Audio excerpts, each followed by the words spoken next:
Oleh itu pada hari ini kita buat keputusan yang agak penting, iaitu menyediakan atau menetapkan pembentukan pangkalan data utama PADU, PADU, yang menggabungkan sebanyak mungkin maklumat sosioekonomi bagi setiap isi rumah, yang tentunya akan membantu kerajaan dalam menggubal dasar dan juga mensasarkan subsidi.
Saya Razaman bin Rizwan, Pengarah Jabatan Perangkaan Negeri Pahang.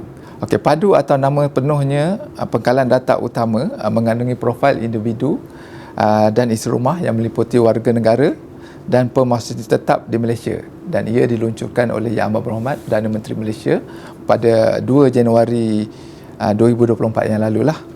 Untuk makluman, PADU ni merupakan salah satu komponen utama penstrukturan ekonomi negara lah. Ia dihasilkan dengan penyatuan data profil individu daripada pelbagai agensi kerajaan yang menjadikan ianya pangkalan data yang komprehensif, real, near time, bagi membolehkan penyampaian perkhidmatan yang efisien kepada rakyat. Dan sistem PADU ini dibangunkan sepenuhnya oleh penyewa awam, di mana Kementerian Ekonomi, DOZEM dan juga mampu bekerjasama.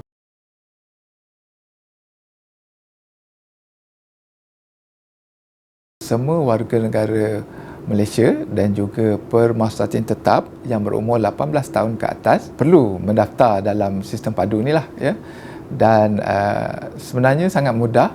Ianya terus boleh dicapai dengan mengunjungi laman web www.padu.gov.my.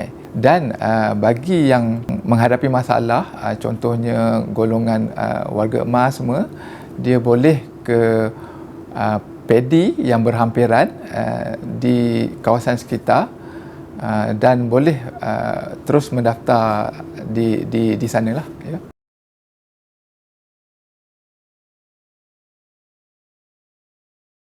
Dan yang keduanya, PADU ni memanfaatkan teknologi digital dalam mengurus dan mengumpul maklumat penduduk Malaysia. Dan dengan sistem ini sebenarnya secara tak langsung dia dapat mempertingkatkan sistem penyampaian kerajaan lah, ya. Dan seterusnya dapat melaksanakan dasar dan program bantuan dengan lebih adil lah, ya. Proses pendaftaran ataupun log masuk ke PADU ni juga sangat mudah sebenarnya, ya. Jadi kepada semua penduduk, khususnya di negeri Pahang ni, tidak sukarlah untuk mengisi maklumat di pangkalan data utama PADU lah.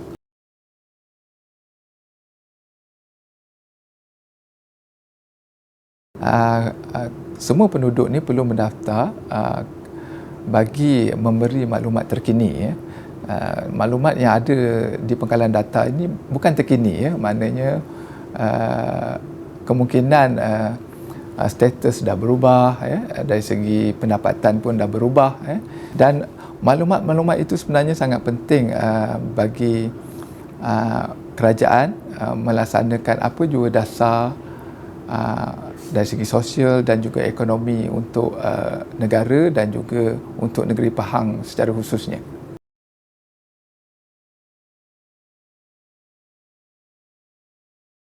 Apabila kita berkata mengenai keselamatan ni tadi, kita tak lari daripada 3 elemen utama lah, iaitu keselamatan data, keselamatan sistem dan juga keselamatan rangkaian. Sistem ini telah pun dibina bagi memastikan risiko keselamatan ataupun pencerobohan data itu dapat diminimalkan. Sebagai contoh, lapisan kawalan akses capaian data ataupun role based access control telah diwujudkan. Bermaksud bukan semua orang boleh akses data tu. Ada akses ataupun kawalan dalam mencapai data tersebut. Dan selain daripada itu, kalau kita tengok pengesahan pelbagai faktor ataupun multi-factor authentication ataupun MFA bagi kawalan capaian sistem padu juga dilaksanakanlah. Dan selain daripada itu, penggunaan OTP semasa pendaftaran tu juga turut dilaksanakanlah ataupun dijana. Dan yang paling penting sekali yang juga banyak dibangkitkan berkenaan eKYC lah. Itu sebenarnya merupakan salah satu pengesahan identiti individu secara elektronik, di mana eKYC itulah menentusahkan pengenalan dan identiti individu bagi tujuan membuat perakuan dan juga pengesahan kepada maklumat yang telah dikemas kini lah.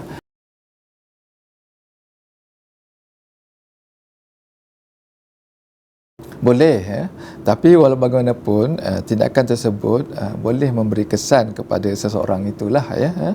Contohnya, dia mungkin akan menyebabkan dia berisiko untuk tidak menerima bantuan ataupun subsidi daripada kerajaan.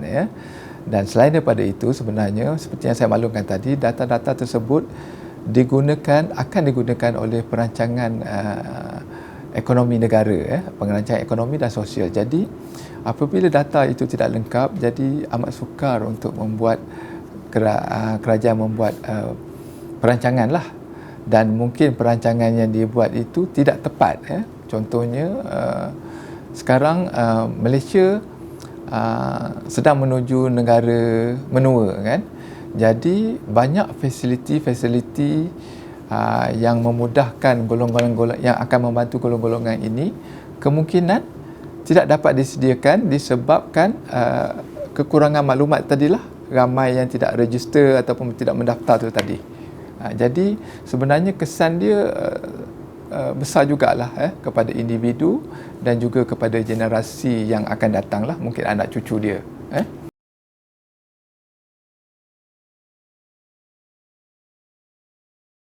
Sekiranya terdapat maklum balas ataupun aduan, pengguna padu boleh menghubungi talian hotline utama di nombor 1800 88 7720 yang boleh dihubungi dari 8 pagi hingga 6 petang. Dan pengguna juga boleh mengakses secara online di portal padu melalui sistem SISPA lah.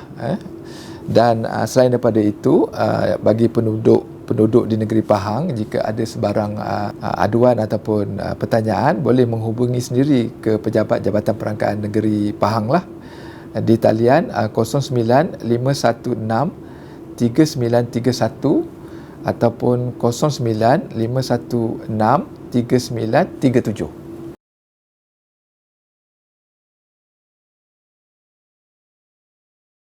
Sebenarnya di Pahang kita ada 1.1 juta penduduk yang berumur 18 tahun ke atas.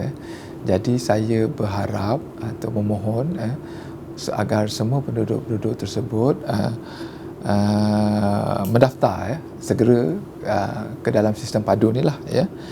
Ini bagi memudahkan penduduk mendapat ataupun layak mendapatkan bantuan-bantuan kerajaan dan juga membantu kerajaan dalam membuat apa jua perancangan ekonomi untuk jangka masa pendek ataupun jangka masa pendek dan juga jangka masa panjang lah. Dan juga saya mengambil kesempatan di sini mengucapkan terima kasih kepada semua agensi-agensi kerajaan di peringkat persekutuan dan juga di peringkat kerajaan yang sama-sama membantu menjayakan pelaksanaan padu di negeri Pahang inilah khususnya. Dan khususnya terima kasih juga kepada pihak Japan lah yang membantu banyak membantu kita membuat hebahan dari segi promosi kepada semua penduduk-penduduk di negeri Pahang. Moh Omer, kita pakat-pakat daftar padu.